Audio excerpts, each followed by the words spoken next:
गरुड़ पुराण में मनुष्य के कर्म का लेखा जोखा बताया गया है, जिससे मनुष्य के पाप और पुण्य निर्धारित होते हैं। मान्यता है कि व्यक्ति को अपनी मृत्यु के बाद कर्मों के आधार पर स्वर्ग और नरक की प्राप्ति होती है।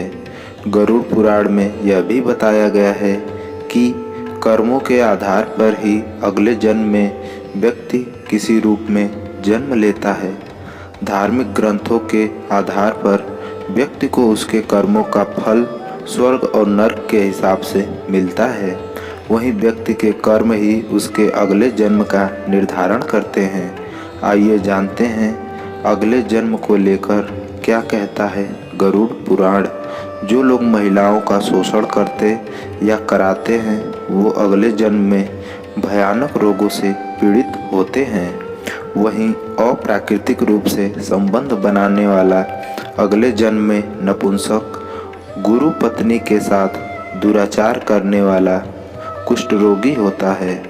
गरुड़ पुराण में बताया गया है कि जो मनुष्य छल कपट और धोखा देते हैं वो अगले जन्म में उल्लू बनते हैं।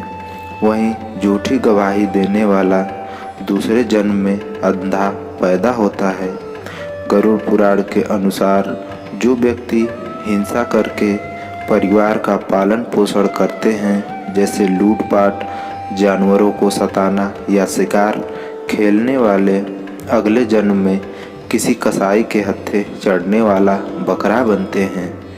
माता पिता या भाई बहन को प्रताड़ित करने वाले मनुष्य को अगला जन्म तो मिलता है, लेकिन वह धरती पर नहीं आ पाते क्योंकि उनकी मृत्यु गर्भ में ही हो जाती है।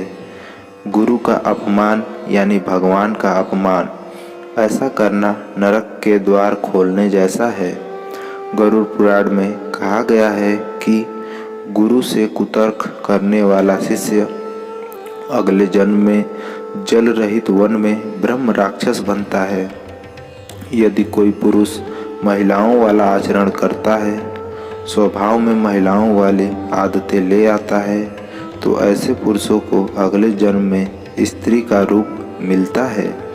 अगर कोई मृत्यु के समय भगवान का नाम लेता है तो वह मुक्ति के मार्ग पर अग्रसर हो जाता है।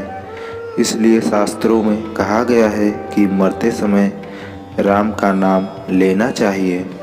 स्त्री की हत्या, गर्भपात करने या कराने वाला भील रोगी, गाय की हत्या करने वाला मूर्ख और कुबड़ा, ये दोनों नरक की यातनाएं भोगने के बाद अगले चांडाल योनि में ही पैदा होते हैं।